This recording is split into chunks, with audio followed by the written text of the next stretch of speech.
Chapter number 22। अब अगले scene में हम देखते हैं रोमांटिका और डोनोवैन कैफेटेरिया में एक टेबल पर बैठ रखे होते हैं। डोनोवैन बोलता है, इंतजार करने के लिए शुक्रिया। तभी वहां पर बहुत सारा लजीज खाना आ जाता है, जिसे देखकर रोमांटिका के मुंह से पानी टपकने लगता है, क्योंकि उसने बहुत दिनों से सिर्फ बीटा क्लास का घटिया सा खाना खाया है। तो डोनोवैन उसे देखकर बोलता है, यहाँ अल्फा क्लास में जो खाना मिलता है उसकी क्वालिटी बीटा क्लास के खाने के मुताबिक बहुत ज्यादा अच्छी है। रोमांटिका, मैं काफी टाइम से तुमसे मिलने की सोच रहा था। मैं खुश हूँ कि फाइनली आज हम दोबारा से मिल गए। और रोमांटिका मुंह में खाना ठूस कर कहती है, हाँ हाँ मैं भी। डोनोवैन पूछता है, तो बताओ तुम मुझसे क्यों मिलना चाहती थी। रोमांटिका खाना खाते खाते अचानक से रुक जाती है और वो डोनोवैन का दिया हुआ ऑर्नामेंटल नाइफ, जिसके अंदर एक गोल्डन नेकलेस था, उसे टेबल पर रखते हुए बोलती है, मैं तुम्हें ये वापस करना चाहती थी। जो देखकर डोनोवैन भी शॉक हो जाता है और सैड होकर बोलता है, मुझे नहीं लगा था कि तुम मुझे ऐसे रिजेक्ट कर दोगी। तो रोमांटिका काफी रूडली बोलती है, ये तो तुम्हारी गलती है जो तुमने ऐसे सोचा था। डोनोवैन पूछता है, क्या तुम मुझे इसलिए तो रिजेक्ट नहीं कर रही क्योंकि तुम्हें लगता है कि तुम एक बीटा क्लास मेंबर हो और एक अल्फा क्लास के बंदे के साथ जाना अनकंफर्टेबल होगा। रोमांटिका जवाब देती है, नहीं ये कारण नहीं है। तो डोनोवैन एकदम हैरान होते हुए बोलता है, अच्छा तो तुम ये कहना चाहती हो कि तुम्हारे पास इसके अलावा और भी रीजंस है। रोमांटिका कहती है, ऐसा इसलिए है क्योंकि मैंने एक नेमलेस बीटा क्लास पार्टी को ज्वाइन कर लिया है। तो डोनोवैन एक स्माइल करते हुए कहता है, एक सेकंड मैं समझा नहीं, तुमने एक बीटा क्लास पार्टी को क्यों ज्वाइन किया है? क्या तुम्हें ब्लैकमेल किया गया था ये सब करने के लिए? अगर ऐसा है तो बताओ, मैं तुम्हारी हेल्प कर सकता हूँ। रोमांटिका कहती है, नहीं ये डिसीजन मैंने खुद से लिया है। स्टार्टिंग में तो मुझे ये पार्टी पसंद नहीं थी, पर अब मुझे ये पार्टी अच्छी लगने लगी है। हमारी पार्टी का जो लीडर है वो अपनी पूरी कोशिश करता है हमें ट्रेन करने के लिए, और उसकी वजह से मेरी स्किल्स भी काफी इंप्रूव हुई है। और याद है डोनोवैन, तुमने कहा था कि बीटा क्लास के लोग एकदम लूजर्स होते हैं। तो डोनोवैन बोलता है, हाँ मुझे याद है, पर अभी उस बात का यहाँ पर क्या मतलब? रोमांटिका बोलती है, वेल क्योंकि मैं भी एक कॉमनर हूँ। और ये सुनकर डोनोवैन एकदम ही डिस्गस्टेड सा फेस बनाते हुए कहता है, नहीं ये नहीं हो सकता, तुम पक्का झूठ बोल रही हो। अगर तुम सही में एक कॉमनर होती तो तुम अभी तक मेरा प्रपोजल एक्सेप्ट कर देती, क्योंकि यही एक लौता तरीका है जिससे तुम जैसा कोई कॉमनर अल्फा क्लास में आ सकता है। रोमांटिका कहती है, हाँ शायद तुम सही कह रहे हो, लेकिन मैं ये एक्सेप्ट नहीं कर सकती।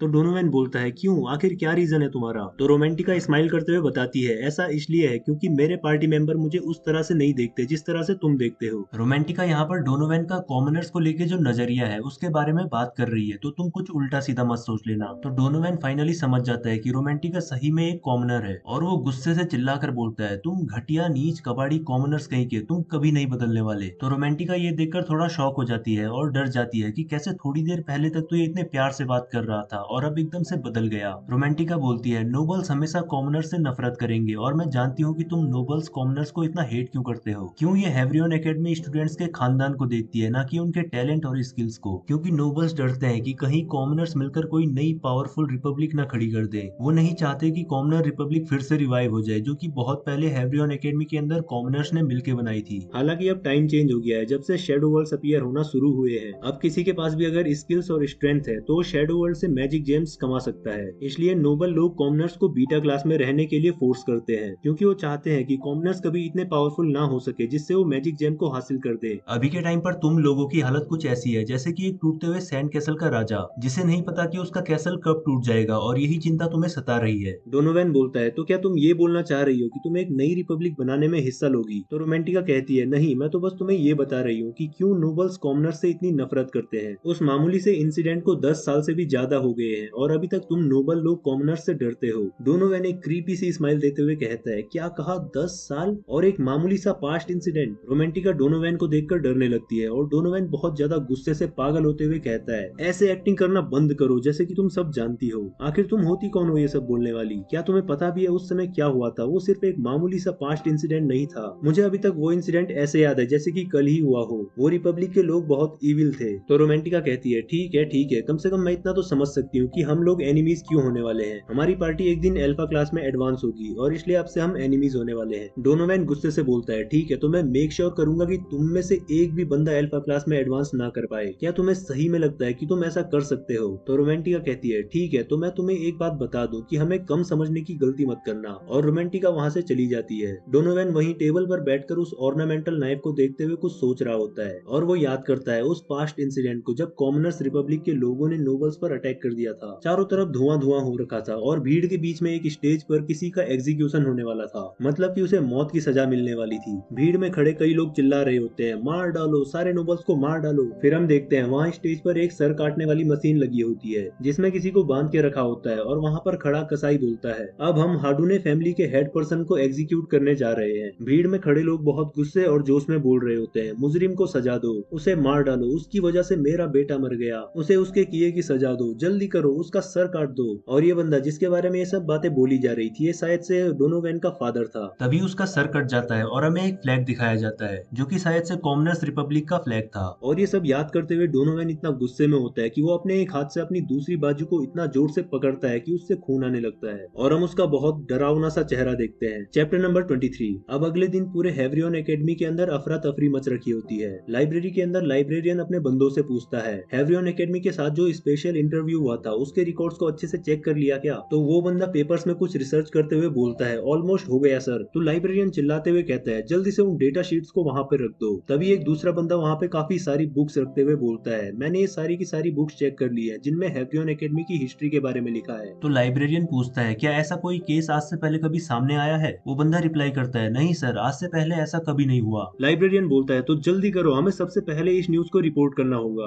और वो एक हरामी सी स्माइल देते हुए कहता है, ये इशू तो जरूर एक बड़ी न्यूज बनेगा। फिर अगले सीन में हम देखते हैं हेवरियन एकेडमी के नोटिस बोर्ड पर एक न्यूज लगी होती है जिसके सामने बहुत सारे लोग खड़े होकर आपस में बातें कर रहे होते हैं। मुझे विश्वास नहीं हो रहा, आखिर वो लोग ऐसा कैसे करने वाले हैं? क्या ये पॉसिबल भी है? उन्होंने ऐसा सोच भी कैसे लिया? वहीं प्रोफेसर ब्रिगेड अपने ऑफिस में बैठकर मजे से चाय की चुस्की लेते हुए बोलती है, तुमने अपना प्लान परफेक्टली एग्जीक्यूट किया है स्टूडेंट डेजिर। जबकि दूसरी ओर ये न्यूज सुनकर हमारा मोटू पगमैन बहुत गुस्से में चिल्लाकर बोलता है, ये घटिया कमीने बीटा क्लास के कबाड़ी कॉमनर्स, ये लोग अल्फा क्लास में एडवांस होने वाले हैं, क्या बकवास है। और मोटू इतना चिल्लाने के कारण ही थक कर हांफने लगता है और यहाँ पर उसके सामने अल्फा क्लास के स्टूडेंट्स भी खड़े होते हैं। तो पगमैन गुस्से में उस न्यूज़पेपर को पकड़कर बहुत तेजी से फेंकता है जिसे कि हमारी मैजिक नाइट एजेस्ट पकड़ लेती है। पगमैन बोलता है, ये जरूर उस कुतिया के प्लान का हिस्सा होगा। प्रोफेसर ब्रिगेड, क्या तुम्हें सही में लगता है कि मेरी इतनी बेइज्जती करने के बाद तुम सेफ रहने वाली हो? पगमैन अभी भी बहुत गुस्से में होता है और वो बोलता है, जब उसने कहा था कि डेजिर एक ऐसा स्टूडेंट है जिसे कि उसने रिकमेंड किया है तो मुझे तभी डेजिर को मार देना चाहिए था। आखिर उन कॉमनर्स की ये सोचने की हिम्मत भी कैसे हुई कि वो अल्फा क्लास जैसी पवित्र जगह को गंदा करेंगे? भाई ये बंदा तो गुस्से से फटने ही वाला है। फिर हम देखते हैं उस न्यूज़पेपर को जिसके चक्कर में बवाल मचा हुआ है। उस न्यूज़पेपर में लिखा होता है कि एक बीटा क्लास पार्टी ये दावा कर रही है कि वो इस बार टॉप 30 में आएंगे और अल्फा क्लास में एडवांस होंगे। और उसमें एक फोटो भी लगी होती है रोमांटिका और डेजिर की। पगमैन टेबल पे हाथ पटकते हुए बोलता है, वो घटिया कबाड़ी कॉमनर्स, मैं उन्हें मार डालूंगा। फिर थोड़ी देर बाद वो शांत होते हुए कहता है, मुझे इस बिहेवियर के लिए माफ करना, लेकिन मैं इन बेकार से कीड़े मकोड़ों को उनकी मन मर्जी नहीं करने दे सकता। मैं तुम्हें मतलब कि ब्लू मून पार्टी को ये ऑर्डर देता हूँ, तुम लोगों को हर हाल में सबसे पहले डेजिर की पार्टी को एलिमिनेट करना है, चाहे इसके लिए तुम्हें कुछ भी करना पड़े, और उसके बाद ही तुम लोग सिंगल रैंकर्स टाइटल के लिए एम करोगे। एक सेकंड, लगता है मैंने अभी तक फर्स्ट ईयर स्टूडेंट पार्टी में लीडर असाइन नहीं किया है। पगमैन वहाँ पे खड़े अल्फा क्लास स्टूडेंट्स को देखता है और बोलता है, एजेस्ट, तुम तो पहले भी डेजिर के साथ लड़ी हो ना? तो एजेस्ट कहती है, हाँ सही कहा। पगमैन पूछता है, क्या तुम्हें लगता है कि तुम इस टाइम उसे हरा सकती हो? एजेस्ट बोलती है, हाँ मैंने उसे हराने के लिए एक प्लान तो सोचा है, लेकिन तभी पगमैन बोलता है, ओके इतना काफी है, ठीक है, तो मैंने डिसाइड कर लिया है कि फर्स्ट ईयर स्टूडेंट पार्टी की लीडर होगी एजेस्ट किंग्स क्राउन। और पगमैन पीछे खड़े बाकी लोगों को देखते हुए बोलता है, क्या तुम्हें कोई ऑब्जेक्शन है? तो वो लोग बोलते हैं, नहीं हमें कोई दिक्कत नहीं है। पगमैन कहता है, ठीक है, तो अब तुम लोग का टास्क है, जो हो सके वो करो डेजिर की पार्टी को एलिमिनेट करने के लिए। मैजिक स्वॉर्ड्समैन एजेस्ट सोच रही होती है, डेजिर तुम फिर से आ गए, मैं अभी तक उस दिन को नहीं भूल पाई हूँ। तुमने मुझे सिखाया कि जिंदगी में पहली बार हारना कैसा लगता है, और मैं अब दोबारा से वो मिस्टेक नहीं करूंगी जो मैंने एंट्रेंस एग्जाम में की थी। इस बार मैं तुमसे फाइट करूंगी अपनी पूरी जान लगाकर। इसके बाद एजेस्ट हॉल में चलते हुए जा रही होती है, तभी उसके सामने दो लोग आते हैं और बोलते हैं, गुस्ताखी माफ करना एजेस्ट किंग्स क्राउन। तो वो पहले वाले बंदे से बोलती है, तुम तो